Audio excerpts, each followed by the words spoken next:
Crime Curious is a true crime podcast that takes an in-depth look into real cases through the lens of a trained investigator and former prosecutor turned judge. If you are sensitive to expletives, anatomical descriptions, and accurate descriptions of crime scenes, this podcast may not be suitable for you.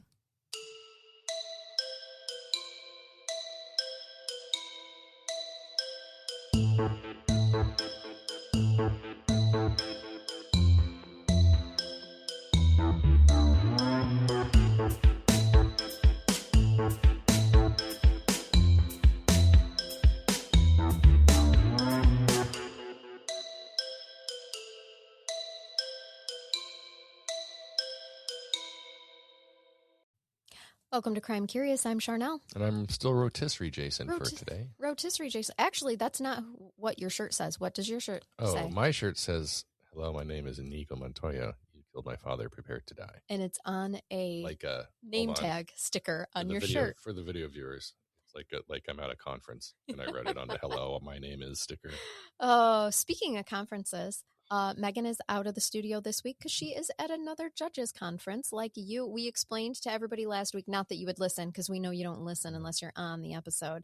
I too was at a conference last week. You were. We did explain to everybody you were becoming a national certified inspector and investigator. Did you pass the test? Did you get your results yet? I guarantee you there were 74 questions. If I got less than 70, there's 74. If I got less than 72, I'll be surprised. Okay. I got 100%. Okay. Well, then, damn. I figured there was literally like one or two. I'm like, okay. C. Sure. No, I aced it. It's fine. Okay. You haven't asked for your results yet? They said they were going to send them to us. Yeah, I had mine by now. I have not received anything. They told us it could they told us it could be 2 weeks. Oh yeah, no, we got ours really fast, like within a couple of days. But we had a lot of stupid people. It's true. Maybe it's taking longer. Fingers crossed. Fingers crossed for you, my friend. That's fine. I don't think that Megan has to pass any exams in her conference. We all know she would, though, if she had to this week. I have no idea what kind of test taker Megan is. Come on. She's gonna be like, I'm a fabulous test taker, right. Jason. And just so you know, since you don't listen to those episodes, those are the episodes where we choose to just kind of talk shit about you. I figured. And then, that's why I don't listen. Yeah. I mean, usually then we put it in the group chat to let you know exactly what we made fun of you about. I mean, we have no secrets here. Sure. Yeah. We have a special listener to thank for today's case, just so you know. For the case. Yes. As a matter of fact, the case and the brain bath.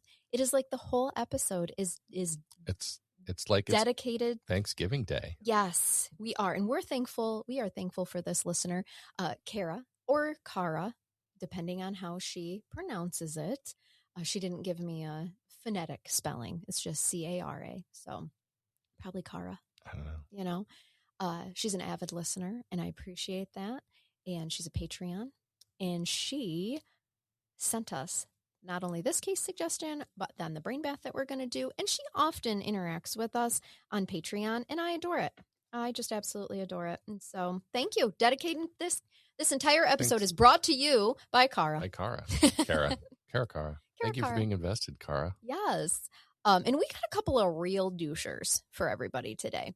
We haven't had a serial killing duo in a while, so why not double the fun with two of the world's creepiest men?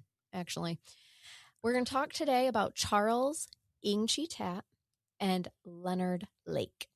So we'll start first with Mr. Ng, and I use that term Mr. very loosely. Charles was born Ng Chi Tat in British Hong Kong. He was the youngest of 3 children and the only boy in a well-off family. His father was a successful executive, but behind closed doors, he was known to be strict, controlling, and physically abusive. That harsh upbringing shaped much of Charles Ng's early behavior. He becomes Charles later, by the way, because as I said, he was born Ng Chi Tat. By his teenage years, Ng had become a withdrawn, troubled kid who couldn't stay in school. He bounced from one institution to another, getting expelled repeatedly. At 15, after being caught shoplifting, his father sent him overseas to a grammar school in North Yorkshire, England. He didn't last long there either. he was expelled again for stealing from classmates and sent back to Hong Kong. In 1978, Ng moved to the United States on a student visa and briefly studied biology at the College of Notre Dame in Belmont, California. He dropped out after one semester. Not long after that, he was involved in a hit-and-run crash. So while facing those legal troubles, he chose a different escape route. He enlisted in the U.S. Marine Corps. I know, I see your face. Ng joined the Marines. I mean, it was the late 70s. That was like the best time to do it. Yes. I think we're good now. We're fine. It's totally fine now. Nothing's going to happen now. So they thought. Ng joined the Marines in October 1979, claiming that he used falsified documents to pass himself off as being born in Indiana, which I did have to search for that information because I'm like, I'm sorry. How did he join the U.S. Marine Corps on a student visa that he was here on? That answered that question. Less than a year into his service, military police arrested him for stealing automatic weapons from the armory in Hawaii. They frown on that. They really do. And also a little terrifying that it's so easy to falsify documents. And I know it was 1979, but like, that's how spies and shit get into the military back then, right? Yeah. Like, and why does he keep stealing shit? Like, if it doesn't belong to you, man, leave it be. He's got sticky fingers. Ng has very sticky fingers. So he'll take anything that's not nailed down, including machine guns. Automatic weapons. They won't miss these. They're not They don't notice. Accounted for. Yeah, they have plenty to spare, okay? They won't miss one or two. And just like previously with his hit and run, how he escaped, any sort of legal battles from that by joining the Marines, he just, before he could be court-martialed, he escaped custody in 1980. So he joined in October 1979 and then escapes custody. He just gets in, starts perpetrating, he's thieving right away. And in 1980, he fled back to Northern California. This is in Hawaii. He was he fled from Hawaii back to Northern California. He got across that ocean somehow. Get a rowboat. No, he just, I don't know how he got, it's the 80s, man. I don't know. I'm sure, apparently he had multiple IDs. Yes, I think so. Yeah. And it's back in Northern California where Charles Ng crosses paths with Leonard Lake. And I forgot to say, when he falsified his documents, that's when he became, to join the military, that's when he became Charles Ng.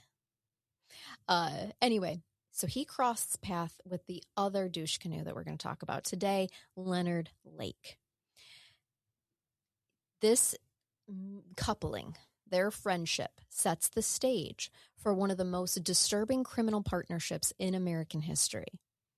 So now that I've told you about Charles, let me tell you about Leonard. Leonard Lake was born in San Francisco. He is the oldest of 3 children to Elgin Leonard Lake and Gloria May Williams. When he was 6, his parents divorced, and his mother's remarriage brought 2 half-sisters into the family. The kids were sent to live with their maternal grandmother, and that's where some of Leonard Lake's earliest disturbing behaviors begin to surface. People who knew him as a child described him as intelligent, but that brightness was overshadowed by deep, troubling obsessions. He became fixated on pornography at a young age, and he reportedly photographed his sisters nude, something that his grandmother didn't just ignore, she allowed and often encouraged as a way for him to have a safe sexual outlet. Nana dropped the ball. Nana, I think that you come with your own trauma, darling. I think you are misguided because, sure, you should totally he needs have a sexual outlet, but what about the girls? Your sisters. I imagine in Nana's world, they're just half sisters, Jason. So it doesn't count. Yes, it does, Nana. Yes, it does. So I didn't go down the track of Nana's history or anything like that. Nana from West Virginia. I think she's just from California too. Didn't really go down that track because, Nana grew up probably being sexually abused herself and being taught that It's a woman's job to provide a sexual outlet for a man. Okay? Don't you give me that look. I tried to Don't you dare. It's like the worst poker face I could come up with. That wasn't even, part of it is just because I've known you for the better part of 2 decades, but no, absolutely not. Oh gosh. Around the same time, Mr. Leonard here, he started killing mice in a really disturbing way. He was experimenting with dissolving them in chemicals. Okay. Which we're actually going to see later in this case of how he disposes of some human remains. Oh, yeah. You got to test your theories. He did. He was nothing if not scientific. Right. Okay. As a teenager, he read The Collector. Have you ever heard of that? I've heard of it. It's a novel about a man who kidnaps and imprisons a woman, and Lake became obsessed with the idea of holding women captive.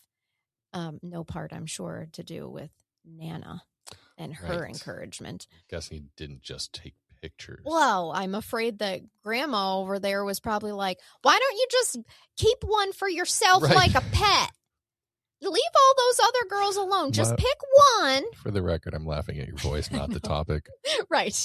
Well, that's just how a Nana in the 70s, right? Like, why don't you go out and get yourself one? Just bring it home and keep it. She's sucking on a Virginia Slim. Oh, God. Drinking some sun tea in her house coat with curlers in her hair, saying to him, Leonard, get you one of them girls and just keep it. Lenny, just keep him in your... Egger. I think that is how that happened. I'm sure that's exactly. None of that is happens. factual, just so you guys know, but I'm painting a picture here, and I would bet at least $5 of my hard-earned money. Oh, so you're super confident was what I'm hearing. Yes, that is probably how Nana looked and sounded when she was helping to create this monster. After graduating from Balboa High School, Leonard Lake enlisted in the U.S. Marine Corps in 1964. So we have another Marine. This one's legal, though. He was actually born in the United States. He served 2 years in Vietnam as a radar electronics technician. During his service, he was diagnosed with schizoid personality disorder, how it was described as. Not good, not what you want in your Marine, I wouldn't think. Certainly not working with the radar electronics part. Yeah, I'm wondering what came first, the chicken or the egg on that one. I know. Did the frequencies... Did they overlook his schizoid issues? Because, they're Marines it's 1964. in the 60s. Yeah. Yeah. They're basically like, bodies. you eat crayons, go shoot people. Like, that's fine. It'll be fine. You know what? We won't even give you a gun. We're just going to put you in with the electronic technicians. Here's a radio. Yeah. Yes. Do what you want with it. Which was a really important job because it was the 60s. It's not like they had cell phones. It was a very important job. And we just went ahead and left it to someone with schizoid personality disorder. Not ideal. No. This whole thing is not ideal. I don't think that's how the Colonel drew up that formula. I don't think so. After a severe psychological break in Da Nang, he received treatment and was medically discharged in 1971.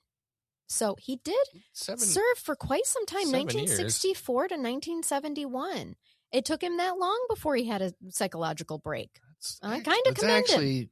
Yeah, that's impressive. Now, back in California, Leonard Lake tried to attend San Jose State University, but dropped out after 1 semester. Gosh, does that sound familiar? They have so much in common. Charles and Leonard are just 2 peas in a pod. He was drawn instead to San Francisco's hippie scene and moved into the commune. All right, I don't hate it, but it was the time, right? Free love. Yeah. He married briefly, which surprises me. If he was part of the hippie, movement, I was surprised that he married. It was only briefly. In 1969, so that was before he was medically discharged from the Marines. But the relationship fell apart when his wife discovered that he was making and starring in amateur porn films. I mean, Free love, man. He needed Let's the make a money. profit. He did. Jackie Chan made porn. I think the problem is this little nugget of information I haven't said yet.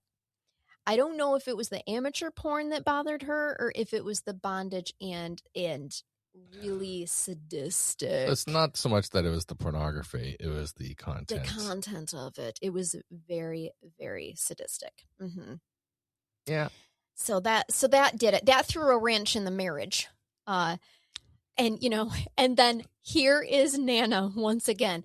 Leonard, I told you, just get one and keep it in a cage. Do with it what you want. That's foreshadowing. For nearly 8 years, Leonard Lake lived at Greenfield Ranch, a sprawling back-to-the-land community near Ukiah. In 1975, he then met Clara Lynn. Her last name is Ballish, and she goes by Cricket, which I just think is adorable. Cricket. You don't think that's a cute nickname? No. Like, hey, you meet a girl at a bar. Hey, I'm Cricket. That's annoying. Crickets are annoying. Oh, I love the sound of a good summer cricket. Jason, you've got to enjoy nature for all of its noisiness. I would probably walk away. Like, even if she had big boobs and pretty eyes. I don't know if she was, but the hippie thing, gotta be honest. Yeah, that'll get you. Sometimes it's. That's why her nickname is Cricket. I'm certain of it. It was the era. Maybe she just rubs her legs together to make noise. I didn't even think about that. You might be right. She rubs them somewhere. And you want to know why I know that? Because they fell in love because she not only accepted his fantasies, but she participated in many of his pornographic projects. I'm finger quoting projects. Because of everything in that sentence, that's what you decided. Yes, pornographic projects. What else would they call it? Well, he wasn't a skilled producer, sir. You have to learn somewhere. Yes, you got to start from the ground up. I think that there needs to be we didn't used to have all this fancy equipment, Charnell. You're right. We worked our way from the ground up. We always have had the same producer, which is me. Well, and you've improved over the years. Yes, I think so. I was a real shithole at the beginning, stumbling my way through things, never pronouncing anything right. No. Oh, wait. We didn't have these fancy lights. I'm still doing that. We couldn't even, actually. You're right, though. We have nice lights now. Yeah, we got a soundboard. We got lights. I read from a script instead of just winging it. We have a studio, kind of. That I redid. I mean, you're right. You're right. This is a long way from doing this, in your office upstairs at the coffee table. Yep. Literally. A literal baby We could have shared table. a mic. We did. True. You're right. I'm being too harsh on trying Leonard. to have me call in from a phone and it sounds like I'm calling over a CB radio on a truck. I know, it sounded like you were oceans away. You were right down the street. This is so much. So again, case in point, he needed to work his way up. Yeah, I'm being. But don't. I'm being too harsh on. Don't criticize his production skills yet. Well, certainly Cricket didn't. She joined the production. So, she enjoyed what was going on, but I am pretty. It was pretty amateur at first. The other problem that we have, besides the schizophrenia, besides the obsession, an absolute obsession with sadistic pornography and making those films, well, Leonard just had to add paranoia about an impending nuclear apocalypse. It's the time. I know. 75. I know. He was in some people may have, again, his initial diagnosis probably contributed to that. Yes, this is very, very on brand for his diagnosis, certainly. And then when you couple that with all of the mainstream media and whatnot that was going on at the time, so he just goes ahead and he starts building an underground bunker on the property of that commune. Okay. Now, the project was shut down once the landowner found out.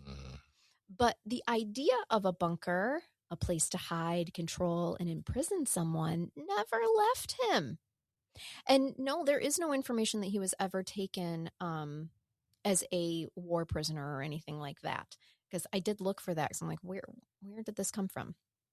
By the late 1970s, Leonard Lake had fully settled into his isolated survivalist lifestyle at the Greenfield Ranch. He was paranoid, increasingly unstable, and obsessed with the idea of building a hidden space where he could control, punish, and train people, especially women, according to his own warped fantasies. The bunker idea never left him, even after everything, and he wasn't allowed to build it after his first attempt.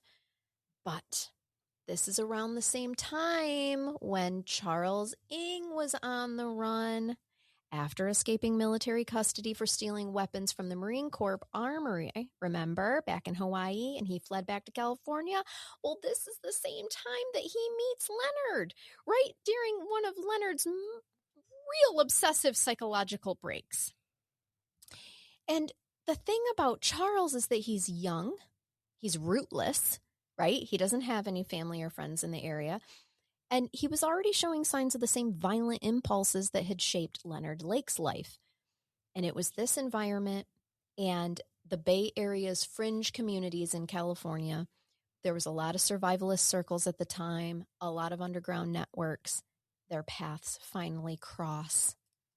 And it is a match made in hell, Jason. They meet in 1980, shortly after Ng's escape. And Lake, being older and more experienced and already deeply entrenched in his fantasies and domination and apocalyptic theories, right?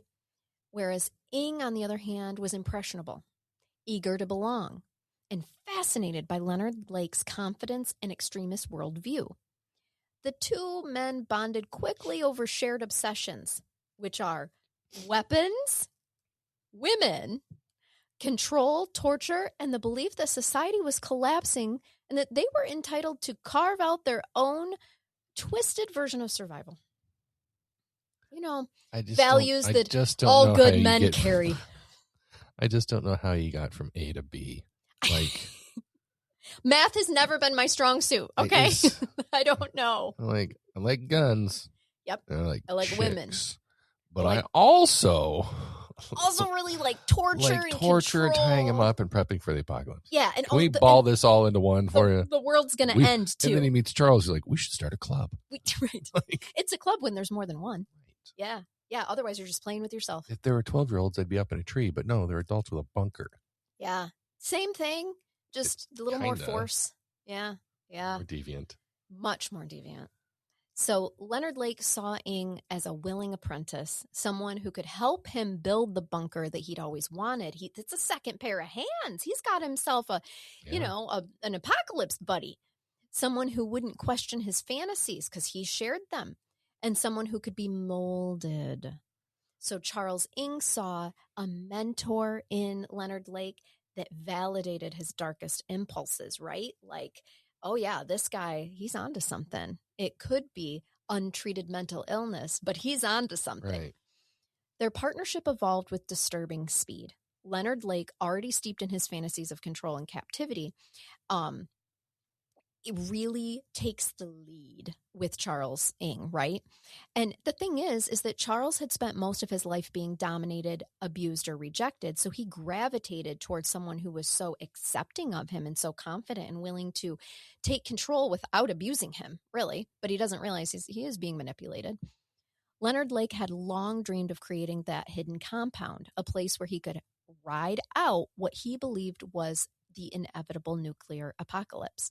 But beneath that survivalist rhetoric was something far more sinister, a desire to imprison, torture, and use people, especially women, for his own gratification. So with Charles Ng now in the picture, Leonard Lake finally had someone that could not only be muscle for him, but also validate for him that he wasn't crazy.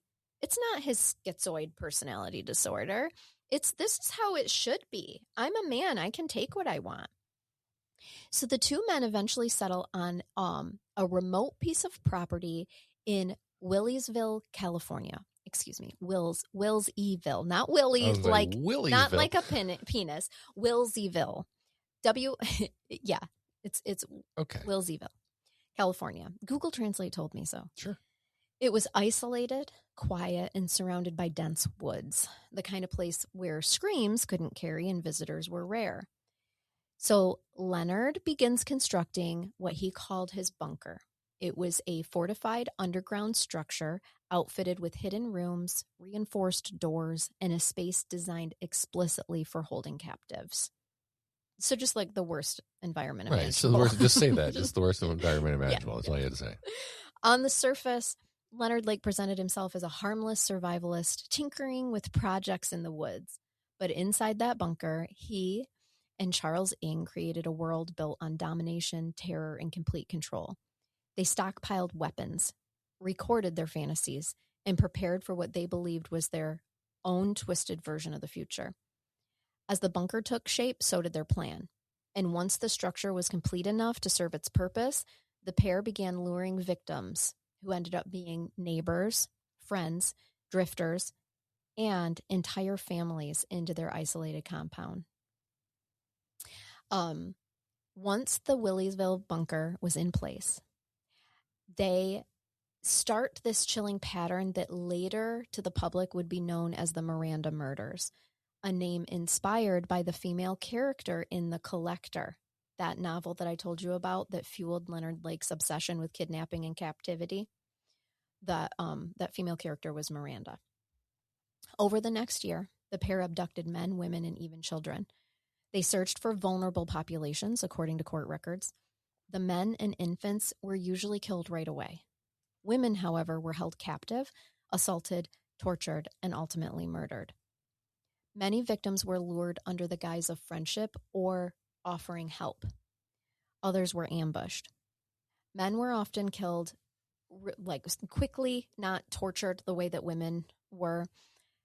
This real sick thing is that Leonard Lake recorded a lot of these acts on videos because, he's an amateur filmmaker. Speaking directly to the camera about his beliefs and intentions. Can't you just see it where it's like the camera fuzzes on and then all of a sudden there's his face and he's like sweaty, big-eyed and is like, the apocalypse is here and I have to take the women and, just like all this stuff. The tapes would later become crucial evidence. Ugh. The bunker itself was designed for control. Victims were kept in these small windowless rooms, of course.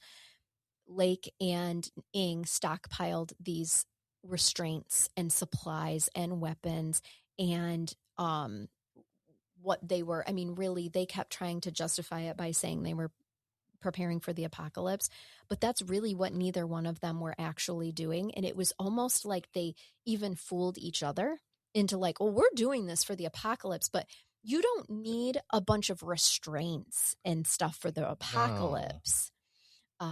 Yeah. So the documentation of not only, because he kept a diary, Leonard Lake kept a diary. So the documentation of not only his fantasies, but then also what transpired proved most helpful, especially because he ends up writing in that diary that he is the one that committed several murders before Charles Ng even joined him. And then he even wrote several pages about how Charles was initially very hesitant to get involved with his plan, but the hesitation didn't last. He was able to just reassure him that this was the right thing to do. So in that case, not only was that, proven a little bit helpful for, the prosecution, but I mean, there could probably be an argument for Charles Ng, right? That he was manipulated and whatnot. Yeah. And here's a helpful tip to anyone, thinking about doing horrific crimes. Maybe not keep a journal. I would think. A detailed journal of all the horrible things you've done in your handwriting. And I don't know if that's his mental illness, if that is his ego. I think that's his. He had brain damage and he wanted to remember it all. I think a lot of it had to do with rereading. Well, right. Rereading, getting off on that. Be like, this is what I remember that. That was a good one. Mm-hmm. Right. Exactly. Yes. So there's a lot of victims. And we try to be as victim-centered on this podcast as we possibly can. Admittedly so, there's so many victims here that at a risk of not, making the episode 5 hours long, I have all of the victims that they have been able to verify and their ages. We're going to talk about right now as much as possible, a little synopsis about each of them and how they came to meet Charles and Leonard. Okay. But just to know that there's probably a lot more, and we'll get to that in a minute. But the first victim was Donald Stephen Lake. He was 31, and he was Leonard's younger brother. Donald also suffered a traumatic brain injury as a child after being struck by a train. I know, struck by a train and lived. Mm-hmm. He lived with significant disabilities, and Leonard resented him deeply, blaming Donald for taking their mother's attention and leaving Leonard to be raised by his grandparents. So now you know the rest of that part of the story, how Grandma came to be. Yes. Leonard referred to him as a leech and believed that he didn't deserve to live. He had brain damage. I know. From being hit by a train. Fucking and train. I don't know, did Leonard push him in front of the train? I couldn't find the specifics, but like, it hey, feels bet you like can't get real close to this train. It feels like maybe when we know when he was a disturbed young child that he was murdering animals. What if he's the one that tried to murder him and claim it was an accident being pushed in front of the train, and he's pissed that it didn't work? Total speculation at this point, but it's not a big reach. Yeah. In December 1982, Leonard visited his mother's home in San Francisco and invited Donald to join him on a house-sitting job. Donald was never seen again. Leonard resurfaced weeks later under the alias Alan Dre, using Donald's identity to cash his disability checks. He even forged a letter to their mother pretending to be Donald and claiming that he had moved to Reno to live with drug dealers. And this is just something that his mom accepted because he was 31, but he had significant disabilities. So it seems like she would have searched harder. No judgment there, but you know, maybe a little. You did create Leonard Lake. Leave a note. I'm going to go to Reno. Yeah, I'm going to live with some drug dealers. I'm going to hang out with these drug dealers. I have a known traumatic brain injury and have serious disabilities, but I'll be cool. It's cool. No questions asked. It's fine. I'm 31 now. I'm over it all. I can survive on my own. Yeah. That one was just real weird to me. Real weird. Then there was Charles Donald Gunner, 34. And so Gunner was a close friend. He had been the best man at Leonard Lake's wedding. In May 1983, after Lake's divorce, he invited Gunner on a road trip to Vegas. Lake returned alone, driving Gunner's van, and told people that Gunner had run off with a woman, as one does in Vegas. He was never seen again. You know, I've never met anybody in my 50 years that ran off with a woman and was never seen or heard from again. Same here. That's not a thing that people do since the turn of the century that I'm aware of. No, just like totally abandon your family, everything. I mean, I'm sure there are people out there that want to disappear. Well, but I mean, if you, and maybe don't have a whole lot going for them. Perhaps. Like, hey, but usually they'd write a damn letter. I met this cocktail waitress in Vegas who was, she's going to take care of me. Yeah. Whatever. But again, though, I'm just going to peace out and not talk to anyone I know ever again. Right. Like, to your point, they don't just never call or write again. You're like, hey, I'm going to marry this lady I just met in Vegas. Sorry, Mom. Yeah. But I'll keep in touch. Thanks for trying. You tried. Mama I'll tried. See you at Christmas. Yeah. Leonard Lake stole Gunner's identity as well, using his government checks, and introduced himself as Gunner to neighbors in the Willisville area. Now, Gunner's remains weren't found until 1992 when a new property owner unearthed them while digging for a garage foundation. So in 1992, new landowner was just trying to put a garage up and found Charles Gunner's remains. How many years ago would that have been? Oh gosh, almost 10 years later. It was 9 years later. Then there was Reginald Reggie Frisbee, who was 29. Was Frisbee his last name? Frisbee's his last name. Not his nickname, like Cricket. Correct. Okay. Just checking. Reginald went by Reggie. That was his nickname. Probably a good choice. Yeah. Reggie lived in San Francisco and vanished sometime after January 1984. His remains were found in June 1985 during what ends up being the initial Willisville search, but weren't identified until January 2025. Through investigative genetic genealogy. That was just last year. So Reggie Frisbee from San Francisco. Yep. His body was buried Was beside found, another one. Found in 85, but not identified Correct. for 40 years later? 85 to 2025. Yes, sir. Wow. 40 years. Yep. His body was actually buried beside Maurice Rock, suggesting that they were killed around the same time. That's another of the victims. Then there's Jeffrey Dean Askren, 30. Askren was reported missing on May 1st, 1984, after failing to show up for work in Santa Clara. His Honda was found 3 days later near West Point, just miles from Leonard Lake's cabin. His disappearance fits the timeline of Leonard Lake and Charles Ng's killings, though his remains have not been identified among those recovered. So that one is still being considered connected to these two, but they have not found the remains. And it would, if it fit, I mean, Yeah. He's moving pretty quickly here. Like, there's so many victims. It's insane. It was like just every week they just killed somebody new. Donald Albert Galletti, 36, a San Francisco disc jockey. He was shot in the head on July 11th, 1984. His roommate, Richard Carrazza, was also shot but survived. Carrazza identified Charles Ng as the gunman, making him the only known survivor of either Leonard Lake or Charles Ng. Then there's the Dubs family.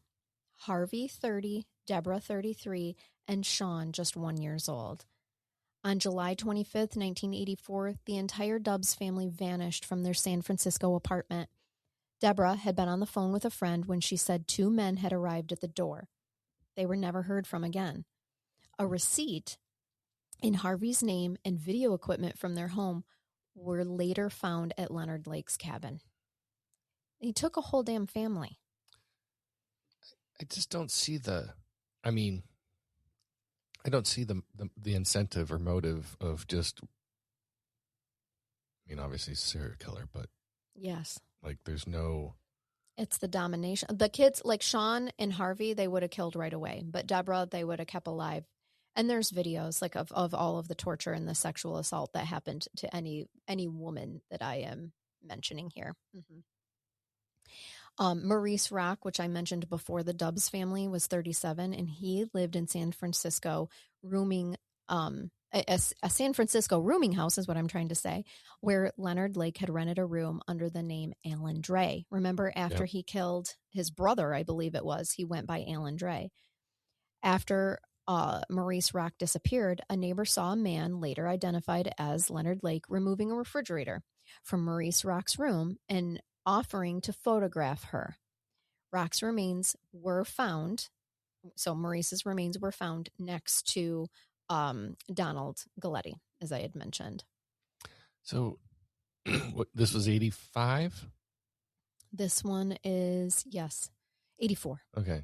So yeah, like the 80s for Niners fans was a big deal, but no one talks about, like, I've never heard anything about these string of murders in the 80s in San Francisco. Yeah, it was really big for California. This is one of the biggest serial killer cases that they've had. That's crazy that, like said, never heard these names before today. Yeah.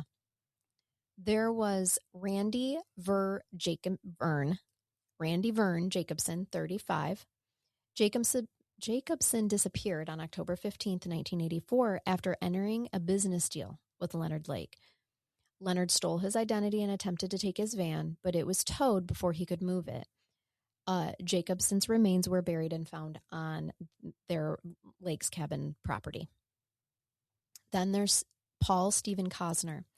Cosner vanished on November 2nd, 1984, after showing his Honda Prelude to a potential buyer he described as weird. Can you imagine who that buyer was?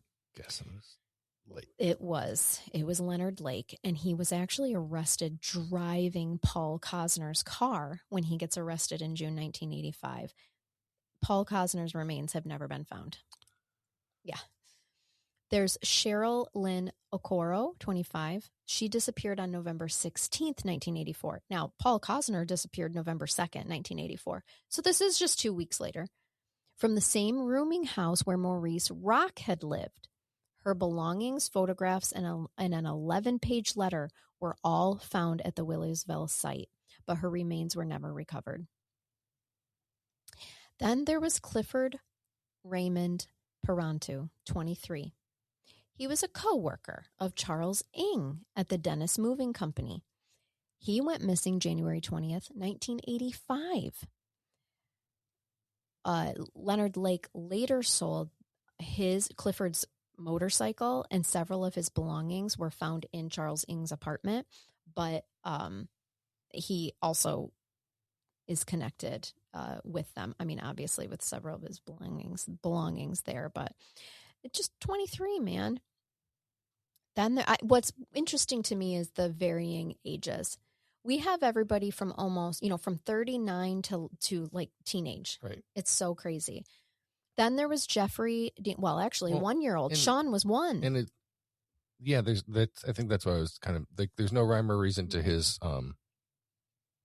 population of people that he's killing. No, not at all. There's no MO here. It's just convenience. Vulnerable people, inconvenience.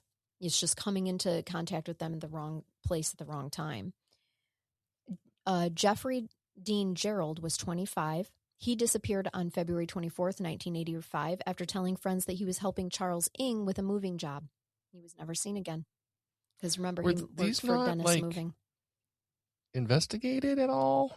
It takes a while for all of them to be connected, because at first no one knows that Charles Ng and Leonard Lake are in cahoots. But no one looked into Ng, like, hey, I'm going to work for Ng, and then they never hear from him or see him again. Right. Well, I'm not disagreeing with you, because that is the second person. That's the second person that went to help Ng. But remember, they were also stealing identities and giving false names. So who's to say that when Gerald disappeared, he didn't tell friends that he was going to go help, Walter. Okay. I was going to say, if like Charles Ng was the last person to see 6 people alive, like let's maybe look into this. Right. I forgot they were stealing identities and using different names. Right. Then there was Michael Sean Carroll, who was 22, and Kathleen Elizabeth Allen, who was 18. Carroll had served time with Charles Ng in Fort Leavenworth. On April 12th, 1985, he left the Milpitas motel room and never returned. Days later, Allen received so that's Kathleen, the 18-year-old, received a call claiming that Michael Carroll was in Lake Tahoe and might have been shot. So she left work immediately, and she was last seen getting in a car with Leonard Lake. Kathleen Allen appeared in a videotape recorded from Leonard's home, and Michael Carroll's license was found on the property. So they were both victims for sure. Then there's the Bond family. Lonnie Sr., 27, Brenda, 20, and Lonnie Jr., 1, and then Robin Stapley, 26. On April 19th, 1985, Lonnie Bond Sr., his partner, Brenda O'Connor, their baby son, Lonnie Jr., and family friend Robin Stapley disappeared from Williesville. When Leonard Lake was arrested weeks later, Lonnie Sr.'s license plate was on the car that he was driving. Lonnie Sr. and Stapley were both found buried in a shallow grave near the property. Brenda O'Connor's remains were identified in 2025. They were found, but they weren't identified at that time. Baby Lonnie Jr. has never been found. His remains were likely dissolved in chemical, like how he had done to the animals as a child. Now, as I told you before, Leonard Lake kept detailed notes and journals documenting his twisted philosophy. He believed in a hierarchy where he was entitled to take what he wanted, including human lives. Charles Ng, who spent several years being dominated and abused, found a sense of belonging in Leonard Lake's worldview. But their downfall began in 1985 with something that is almost stupidly mundane. A shoplifting incident. Who has the sticky fingers of this story, Jason? Charles. Oh, Charles. What did he want to steal this time? He just can't help himself. I'm going to give you 3 guesses of the world's dumbest things you could steal, and I could give you 1,000, and I bet you won't guess it. But I want 3 guesses. What do you think Charles Ng stole that gets them caught? Pringles. Good guess, but no. Beef jerky. Nope, it's not food. Okay. Socks. Oh, good guess. Even worse. Oh. he was stealing, well, he was attempting to steal a vase. You know, like for holding flowers. Yeah. A vase from a hardware store in South San Francisco. Like, I need this. I want this. I want this. I must have this. Mine. I mean, obviously, he's a kleptomaniac, but when confronted, he fled, leaving Leonard Lake behind. All right. So I guess their bond doesn't run too deep the there. gig is up. Right. Run. Yes, exactly. Run, Leonard, run. I was caught stealing the vase. So Leonard Lake calmly gives police a fake name. But officers noticed that he wasn't driving a car, or that he was driving a car that didn't belong to him. Because remember, I told you when he got picked up, he was driving one of his victims' cars. So inside the vehicle were weapons and what was described as suspicious items. Duct tape. Yeah, bondage Zip things. ties. Yes, yep. Leonard Lake was arrested and taken into custody. At the station, Leonard asked for a glass of water, okay, which they have to give him. Hidden inside his coat was a cyanide capsule, something that he had carried with him for years. He swallowed it, and within hours, Leonard Lake was dead. I'm not even, I'm impressed. He had his escape plan. I mean, he was for a guy who's paranoid. Cuckoo Magoo, that's impressive. Yeah, he went through with it. He knew if he was going to get caught doing this, that was his escape route, and he did it. His suicide left investigators with more questions than answers, but the items found in the car led police to the Williesville property. So the discovery of the bunker, let's talk about that. When authorities arrived at the remote cabin and bunker, they uncovered a nightmare. They found human remains buried around the property, burn pits filled with bone fragments, all of Leonard Lake's journals detailing not only his fantasies, but all the crimes. Videotapes showing victims pleading for their lives. Can we just say a prayer for all of those police officers that had to be secondhand traumatized by going through that, and the prosecutors for that matter, of course, for the victims as well, but then having to go through, read all of those journals. Somebody has to log those videos and journals. Yes. Somebody has to watch them to build the case against them. There was evidence of dozens that were linked to dozens of disappearances. The bunker itself was a chilling testament to Leonard Lake's intentions. And as investigators pieced together the evidence, they realized the scope of the crimes. At least 25 people were believed to have been murdered, though the true number may never be known due to the way that they disposed of the bodies. So after fleeing the hardware store where the jig was up because he couldn't get that beautiful vase that he wanted. He had to have. Probably for, a girlfriend or something. It certainly wasn't for his mama. Charles Ng disappeared. He traveled across the country, eventually making his way to Canada. There, he was arrested for shooting a store clerk during yet another theft because this motherfucker just can't help himself.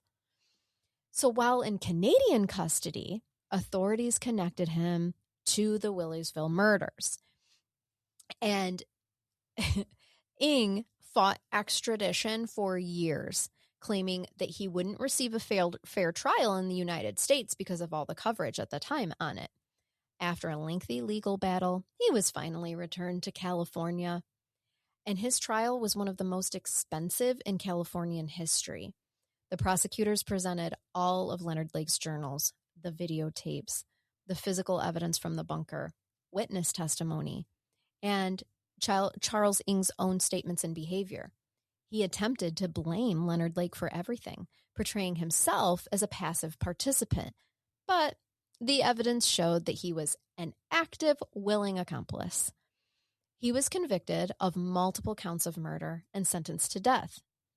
Charles Ng remains on death row at San Quentin State Prison in California, where his execution is unlikely due to the state's temporary prohibition on capital punishment at this time. So thanks again for this case suggestion and for, providing our brain bath that I'm about to tell you. But damn. Yeah. Again, I can't believe I've never heard Leonard Lake's name before today. I know. I am surprised How did this too. not get more Right.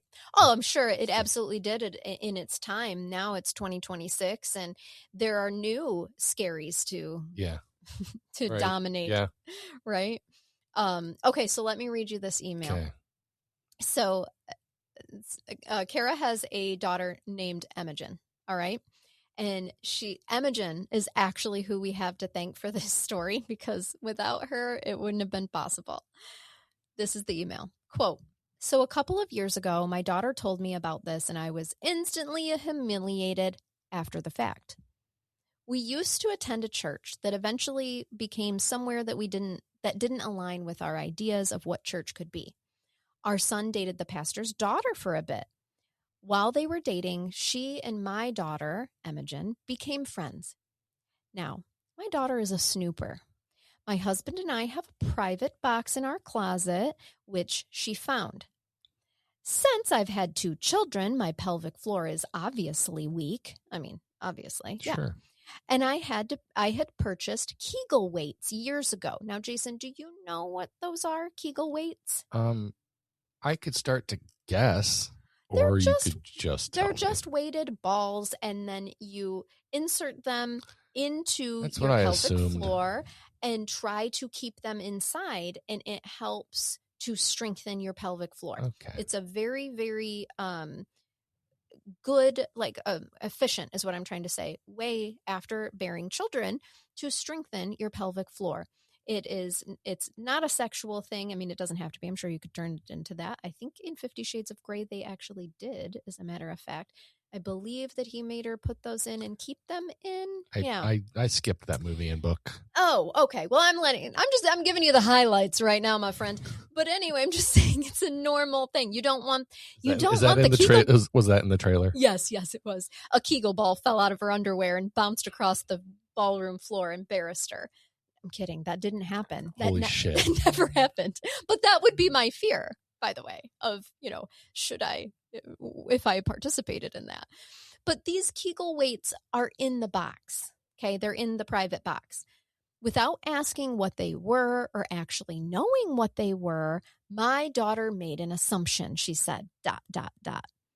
She told the pastor's daughter, who had no filter and would not keep secrets at all, that we had anal beads.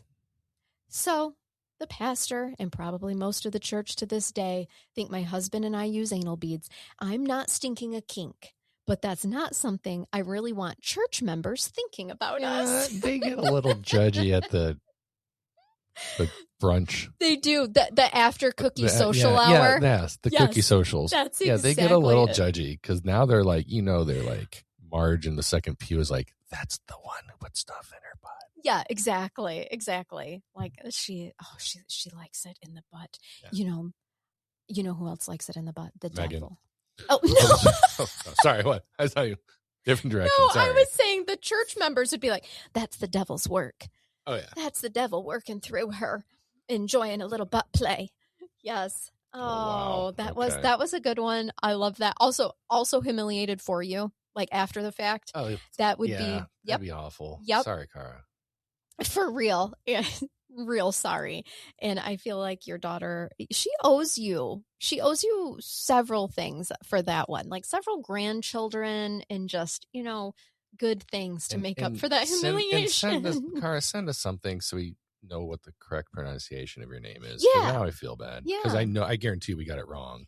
Well, we've said it 2 different ways this whole episode. I was trying to bounce either it Kara out like or every Cara. other time, say it the other way, just in case we're only 50% wrong. I know. Is that how that works? Yes, that's how I do every episode. Right. Even after I use Google Translate, it's not like it gets vernacular every time, right? So I had somebody tell me over the weekend that I have a very strong Michigan accent. I didn't have the heart to tell her I was using one of my sarcastic, funny voices. I just left it alone. I was just like, ooh, she did not catch on to that sarcasm. I'm like, you're right. It's just my strong Michigander accent. I golfed with a kid he was like 30. You were right. Yeah. Proceed. I golfed with a kid last night in my golf league, and I would have thought he was from Kentucky or like where are you from? He's like, around here. I'm like, okay, sure. Are you though? Oh, we speak hillbilly around here. Oh, they do. Trust me, they you do. just forget that sometimes. Shit. Right. All right. Well, thank you all so much for listening and coming back week after week for this, allowing us to share horrors with you every week. We do hope that you keep it curious. And keep listening. Until next time. Bye-bye. Bye-bye.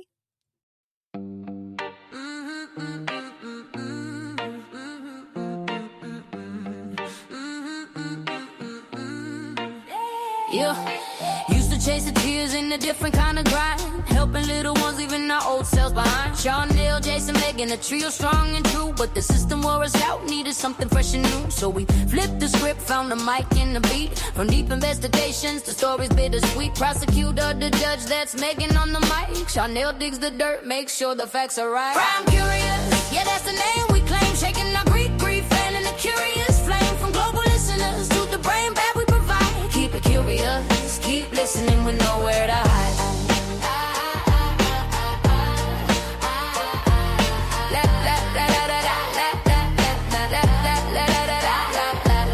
Jason's got the wisdom and the jokes to make us smile. Keeps the energy flowing for every single mile. We dive into the dark where the mysteries reside, unraveling the truth with nowhere left to hide. Laws and evidence, Megan lays it down with grace, while Charnell's deep research sets the compelling pace. Crime curious, yeah, that's the name we claim. Shaking our grief, fanning the curious flame. From global listeners to the brain bag we provide. Keep it curious, keep listening with nowhere to hide.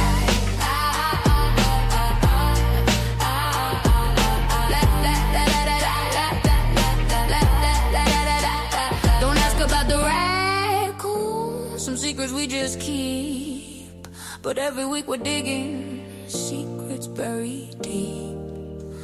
For every mind that wonders, for every soul that seeks, we're here to break it down, and our crime curious speaks. Crime curious, yeah, that's the name we claim. Shaking our grief